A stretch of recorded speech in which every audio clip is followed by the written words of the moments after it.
Siempre solemos escuchar hablar de la importancia de conocer y expresar nuestras emociones, pero ¿sabemos qué son y por qué son importantes? Ahora te lo cuento. Una emoción es una reacción psicofisiológica y biológica que cumple una función adaptativa, permitiéndonos reaccionar ante la presencia de distintos estímulos y guiando también nuestro pensamiento y por lo tanto nuestro comportamiento. Todas las emociones tienen algunas características comunes, son automáticas, son universales, son transitorias, es decir, que duran durante determinado periodo, no duran para siempre, nos permiten detectar posibles amenazas, también sirven para comunicarnos o avisarnos que debemos llevar adelante alguna acción específica. En muchas oportunidades solemos escuchar determinada clasificación de las emociones como positivas o negativas.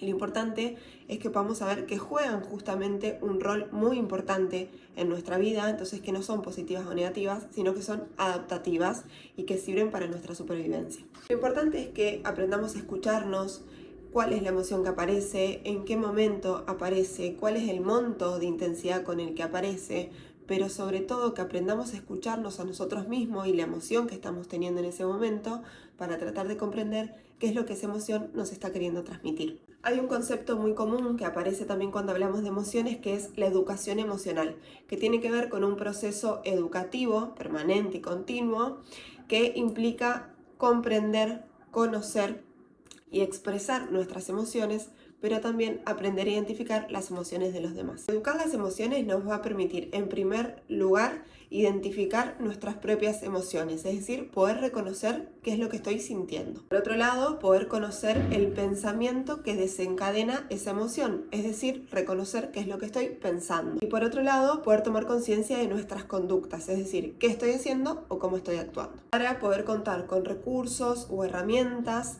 que nos permitan poder gestionar de manera adecuada nuestros estados emocionales. A lo largo de nuestra vida vamos conociendo y transitando por diferentes emociones, pero de todas ellas, ¿por qué nos incomoda tanto la tristeza? Vivimos en una sociedad en la que el estar tristes se asocia con la debilidad. Si nos ponemos a pensar, ¿qué es lo primero que le decimos a una persona cuando está llorando? No llores más, no estés tristes. Nos incomoda esta situación. Incluso si nos ponemos a pensar, probablemente muchos de nosotros hemos dicho o oído esta frase en algún momento de nuestra vida.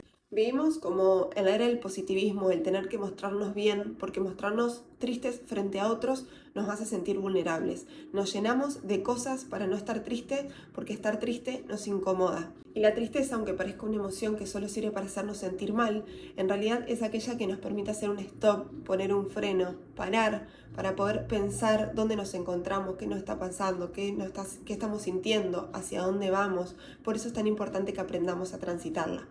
Porque además, como todas las emociones, no dura para siempre. Incluso muchas veces ocultamos esta emoción para evitar tener que dar explicaciones, pero nuestro cuerpo, nuestra postura, nuestro tono de voz sacan a la luz eso que nos está pasando. Incluso en muchas oportunidades es nuestro propio cuerpo quien pone en manifiesto esa emoción que nosotros no nos estamos permitiendo mostrar y no nos estamos permitiendo transitar. Por eso es tan importante que aprendamos a expresar y a mostrar lo que estamos sintiendo, pero sobre todo y fundamentalmente que aprendamos a escuchar lo que esa emoción nos está queriendo comunicar.